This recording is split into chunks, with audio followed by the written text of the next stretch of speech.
नमस्कार, स्वागत है आज एक नए सत्र में अपने चैनल जोन एक्स पे। और आज हम बात करने वाले हैं कांग्रेस के बारे में। हाल फिलहाल में कुछ ऐसी चीज़ें हुई है कांग्रेस के साथ जो उन्हें बहुत बुरा लगा है, जैसे कि उनके अकाउंट फ्रीज कर देना और भी अलग अलग चीज़ें हैं।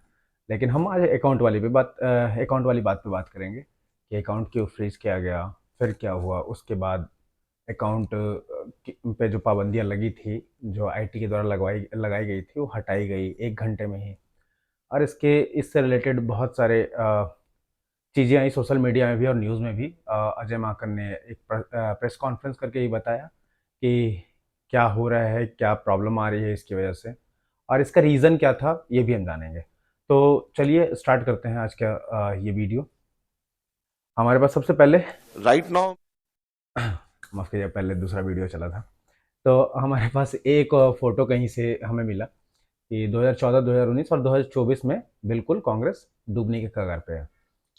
इसका रीज़न बहुत से लोग बहुत कुछ बोल रहे हैं, क्योंकि जहाँ ये तस्वीर डाली गई थी, वहाँ बहुत सारे कमेंट्स भी आए थे और उस पे अलग-अलग लोगों की अलग-अलग प्रतिक्रियाएँ थी कि कैसे ये 2024 में डूबेगा या उभरेगा। बहुत सारे लोग अपने-अपने प्रतिक्रियाएँ दी है इस पे। खैर, ये बात की है कि क्या होगा नहीं होगा 2024 में ही हमें पता चलेगा। 24 के चुनाव के बाद जो लोकसभा का चुनाव है वो हो जाए, फिर उसमें क्या चीज़ें आती हैं, कितनी सीट आती हैं किसके पास, तभी हम कुछ कह पाएंगे कि ये डूबती है या नहीं डूबती है। अभी कुछ भी कहना मेरे हिसाब से सही नहीं होगा। और इसमें दूसरी चीज़ ये है कि एक और तस्वीर आई थी जिसमें राहुल गांधी और सोनिया गांधी को थोड़ा इस तरीके से दिखाया गया था कि डर गए हैं बीजेपी से। कोई राज्यसभा से जाके चुनाव लड़ने को तैयार है, कोई अपना जहाँ से चुनाव लड़ रहे थे वहाँ से कहीं और जाने को तैयार है। तो उस पे भी बाद में आएंगे हम। उस पे हम एक पूरा फ़ोल्डर बचा के रखे हैं ताकि हम एक बहुत सही, मतलब उसमें थोड़ा मनोरंजन भी होगा, ऐसा वीडियो बनाना चाहते हैं हम। और कोई एक लोग भी जुड़ेंगे हमारे साथ, तो उसके लिए हम वो चीज़ें बचा के रखे हैं, हम उस पे ज़रूर चर्चा करेंगे आने वाले टाइम में। स्टार्ट करते हैं आज का वीडियो। ये अजय माकन साहब ने क्या कहा है प्रेस कॉन्फ्रेंस में, क्या मजबूरियां आई, क्या परेशानियां आई जब आईटी ने उनके बैंक अकाउंट को, कांग्रेस के बैंक अकाउंट को होल्ड पे डाला, फ्रीज कर दिया तो। we don't have any money. We don't know how to, because we don't have any money to spend. We don't have money to pay the electricity bills. We don't have money to pay salaries to our employees. Everything is impacted. No, not only Nyaya, everything will be impacted. All political activities of the Congress party will be impacted. Now online donation, people are giving money to us and we are spending. So now this message will go when we are giving money and it is not coming to the party, should we give the money or not? तो जैसा कि उन्होंने बताया कि salary देने के पैसे नहीं है, बिजली बिल भरने के पैसे नहीं, क्योंकि अकाउंट ही फ्रीज हो गया तो कैसे कुछ भी काम किया जा सकता है जो फाइनेंस से रिलेटेड हो। दूसरी बात है कि अ, इनका एक और इसी वीडियो में, क्योंकि ये वीडियो छोटा हमने डाला, वीडियो थोड़ा लंबा था लेकिन हमने छोटा डाला ताकि हम चीज़ें रख सकें जल्द से जल्द। इसमें एक और चीज़ था कि जो यूथ कांग्रेस का फंड है उसे क्यों फ्रीज किया गया, उस अकाउंट को क्यों फ्रीज किया गया। तो आते हैं आगे, हमारे पास एक और है कि क्यों फ्रीज हुआ था ये बैंक अकाउंट, कांग्रेस पार्टी से रिलेटेड जितने बैंक अकाउंट थे क्यों फ्रीज किया गया था। इसके बारे में आज तक का ये न्यूज़ है जो हमें मिला है। उसमें 210 करोड़ की रिकवरी की बात की जा रही है जो टैक्स के पैसे हैं। और एक और चीज़ है कि 14 लाख रुपए कैश टैक्स जो देना था, तो 14 लाख रुपए कैश में दिया गया है, जिसके ऊपर 5 साल से IT department bar bar notice जारी कर रहा था। लेकिन वो उनका यही तरीका होता है, वो कोई, मतलब अगर आप कुछ करते हो। और एक और चीज़ आई है कि शायद कोई टैक्स की चोरी भी पकड़ी गई है। तो इसमें उन्हें 5 साल से ये बताया जा रहा था। ये न्यूज़ में भी, इसमें फोटो में भी यही लिखा है कि 5 साल से वो ऐसा कर रहे थे, नोटिफिकेशन दे रहे थे, और लास्ट में फिर इनका अकाउंट फ्रीज कर दिया गया। 5 साल तक इन्होंने पता नहीं जवाब दिया नहीं दिया, क्योंकि अभी उधर से ऐसा कोई वक्तव्य आया नहीं है, तो हमें भी पता नहीं है, ज़्यादा कुछ जानकारी है नहीं। तो उसकी वजह से ये अकाउंट फ्रीज किया गया था, जिसमें 210 करोड़ की रिकवरी की बात की जा रही है। फिर यूथ कांग्रेस का पैसा, जो ये कह रहे हैं कि क्राउड फंडिंग से करीब 25 करोड़ रुपए इकट्ठा किए, जो गरीबों से लिया गया, जिसमें 100 रुपए से भी कम का चंदा दिया है लोगों ने। ये 100 रुपए से कम का चंदा वाला जो पार्ट है, वो थोड़ा दो तरीके से देखा जा सकता है कि 100 रुपए से कम, या आप उसे गरीब बोल रहे हैं क्योंकि आपका कांग्रेस ने एक 13 मल्टीप्लिकेशन वाला नंबर दिया था कि इसमें आप डोनेट कर सकते हो, लेकिन लोगों ने 100 रुपए से कम भी डोनेट किया है। तो इसका रीज़न ये भी हो सकता है, जैसा ये कह रहे हैं कि गरीब ने दिया है। ठीक है, अगर कोई गरीब है तो वो चंदा चंदा वही देता है जिसके पास थोड़े पैसे होते हैं, कि हाँ ठीक है, हमारा घर चल जाएगा और इसके बाद हमारे पास कुछ पैसे हैं तो हम किसी भी चंदा में, किसी पूजा का जो चंदा लगता है, सरस्वती पूजा या फिर लक्ष्मी पूजा, मैं पूजा की बात कर रहा हूँ जो आम हमारे घर के आसपास चीज़ें होती हैं, दुर्गा पूजा, इन सब की मूर्तियाँ बैठाई जाती है, पंडाल बनाया जाता है, तो उसमें भी चंदा, और जैसे ही आपकी आर्थिक स्थिति है उसके हिसाब से चंदा काटते भी हैं और चंदा आप देते भी हो उसी हिसाब से।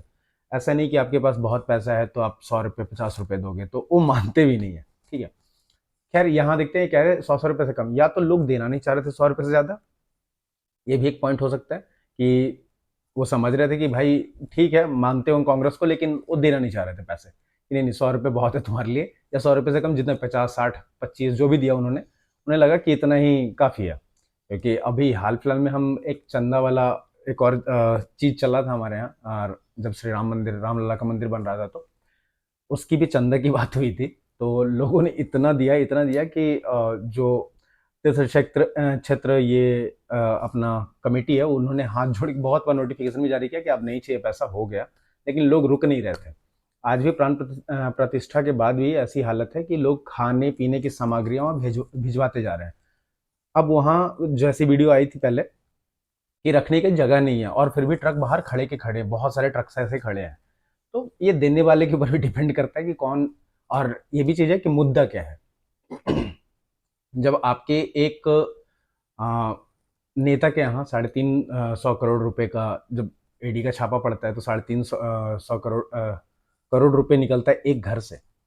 ठीक है, तो और उसके बाद आप जब चंदा मांगते हो तो लोग थोड़ा संशय में तो आते हैं, क्योंकि वो एक घर था, ऐसे पता नहीं, और कांग्रेस को ऐसे ये बताना कि हाँ हमारे पास चंदा ले लेके पैसे आ रहे हैं, ये थोड़ा अजीब सा लगता है। क्योंकि मुझे जहाँ तक आइडिया है कि इनके यहाँ तो 100 200 करोड़, हमारे यहाँ जैसे 100 200 रुपये होते हैं, उस तरह से ट्रीट किए जाते होंगे, क्योंकि इनके पास तो ये बहुत सालों से राज किए हैं।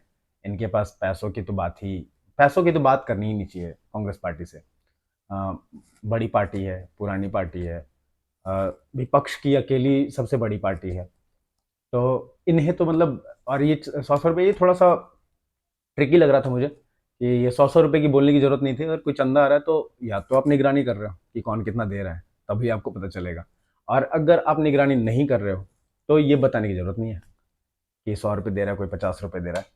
क्या, आगे आते हैं।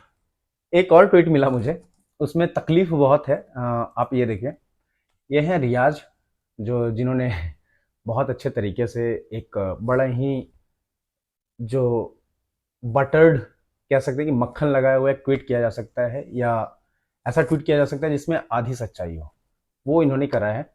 इन्होंने ये बिल्कुल नहीं बताया कि फ्रीज अगर हुआ तो क्यों हुआ।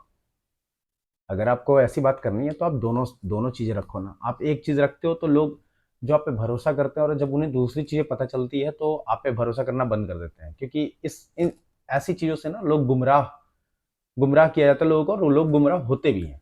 बहुत सारे लोग ऐसे हैं जो आज भी रामलला के मंदिर को कहते हैं कि सरकार के पैसों से बनाया गया है, जबकि ये सच्चाई नहीं है। ये सारे लोग जानते हैं कि सच्चाई नहीं है, लेकिन वो जो चंद लोग बोल रहे हैं, वो बोल क्यों रहे हैं? अगर उनके पास डेटा उन्हें पता होता तो वो बोलते ही नहीं ऐसा। तो इसका मतलब या तो उन्हें डेटा नहीं पता है कि क्या, कैसे बना, क्यों बना, किस तरीके से पैसे लाए गए, ये सारी चीज़ें नहीं पता है उन्हें, तो उन्हें किसी ने तो बताया होगा ना। जब ऐसी चीज़ें आती हैं तो लोग मिस इन्फॉर्म्ड होते हैं, और उसकी वजह से फिर चीज़ें प्रॉब्लम होती हैं। इन्होंने भी वही करने की कोशिश की है, कि इलेक्ट्रॉल बॉन्ड जो है वो सुप्रीम कोर्ट ने कहा कि नहीं, ये सही नहीं है, आपको ट्रांसपेरेंसी रखनी चाहिए कि कौन कितना किस पार्टी में कैसे डोनेट कर रहा है। अगर कोई एनोनिमसली डोनेट कर रहा है तो पता नहीं चलता। इलेक्ट्रल बॉन्ड हम उन्होंने बोला कि इसे हटाया जाए। ठीक है, जैसे ही ये बात आती है फिर कांग्रेस में बहुत ज़्यादा वो हो रहा था, लेकिन ऐसा नहीं कि सिर्फ बीजेपी के पास आ रहा था। हाँ, ये बीजेपी के द्वारा ही लाया गया एक चीज़ था, लेकिन कांग्रेस भी ये चीज़ कर रही थी। लेकिन जैसे ही सुप्रीम कोर्ट का एक जो फैसला आता है तो उस पे कांग्रेस पूरी खुश हो रही थी, और फिर अचानक से इनका आईटी डिपार्टमेंट इनका ही अकाउंट बंद कर देता है सारे के सारे। अभी राहुल गांधी जी का एक यात्रा चल रहा है, पैसे नहीं रहेंगे तो वहाँ प्रॉब्लम होगी, क्योंकि कांग्रेस और पैसा मतलब नदी और नाव जैसा है कि अगर नदी है तो नाव तैरेगा, नदी में पानी है तो नदी में पानी मतलब पैसा, उसके ऊपर कांग्रेस। तो अगर पैसा नहीं है, जहाँ नहीं है वहाँ से कांग्रेस को कोई मतलब नहीं है। ठीक है, और पैसा है तो कांग्रेस वहाँ पहुँच जाती है, वहाँ तो कांग्रेस होगी ही होगी, चाहे किसी भी तरीके से हो। अभी जब झारखंड में छापा पड़ा साहू जी के यहाँ, तो वहाँ भी हमें ऐसा लगा कि ठीक है, उनका बिजनेस है तो पैसे होंगे। जब 350 करोड़ और निकल जाता है, वहाँ काउंट होता है 350 करोड़, जैसे मशीनें खराब होने लगी, तब थोड़ा वो होता है ना संशय कि ठीक है, एक बिजनेसमैन क्या है, इतने कैश क्या करेगा। क्योंकि बिजनेसमैन कभी कैश अपने घर में नहीं रखता, वो जो पैसे आते हैं वो कहीं और इन्वेस्ट करता है, वहाँ से जो पैसे आते हैं कहीं और इन्वेस्ट करता है। क्योंकि आप जब कैश रखते हो तो उस पर टैक्सेस लगते हैं, टैक्स बचाने के लिए एक बहुत अच्छा तरीका है कि आप इन्वेस्ट करते रहो। तो एक बिजनेसमैन के पास अगर इतने रुपए हैं तो क्यों है, और वो कांग्रेस से रिलेटेड इंसान है, कांग्रेस के नेता भी हैं।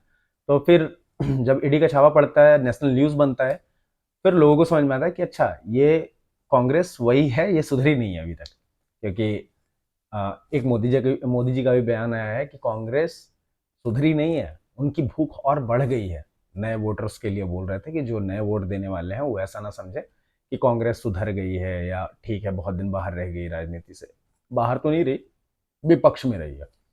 तो कांग्रेस सुधरी नहीं है, जैसा मोदी जी ने कहा है, कांग्रेस की भूख और बढ़ गई है। तो ऐसी बातें आ रही है। और आज के लिए वीडियो थोड़ा शॉर्ट रखेंगे हम, क्योंकि हमारे पास और भी मुद्दे हैं, और दूसरे मुद्दे पर भी हम वीडियो लेके आएंगे आज ही। आपको एक कुछ टाइम के अंतराल में अलग अलग वीडियोस मिलेंगे, ताकि हमारे जो एक वीडियो होता है उसमें हम 2-3 मुद्दे घुसाते हैं, वो मुद्दे अलग अलग रहें। आपको अगर देखना है या किसी को फॉरवर्ड करना है तो आसान हो जाए, इसलिए हम हर एक टॉपिक के लिए अलग अलग वीडियो बनाने की कोशिश कर रहे हैं। हमारा भी बिल्कुल ये नई चीज़ें हैं हमारे लिए, वीडियो बनाना या यूट्यूब पे अपलोड करना, यूट्यूब पे एक चैनल बना के चलाना, ये हमारे लिए बिल्कुल नया है। हम भी सीख रहे हैं, और बने रहिए हमारे साथ। प्लीज़ सब्सक्राइब ज़रूर कीजिए, बेल आइकन दबाइए, शेयर कीजिए अपने दोस्तों और फैमिली के साथ। कमेंट कीजिए, कमेंट करेंगे तो हमें भी पता चलेगा कि अगर हमें कुछ चीज़ें इम्प्रूव करनी चाहिए तो हम ज़रूर करेंगे।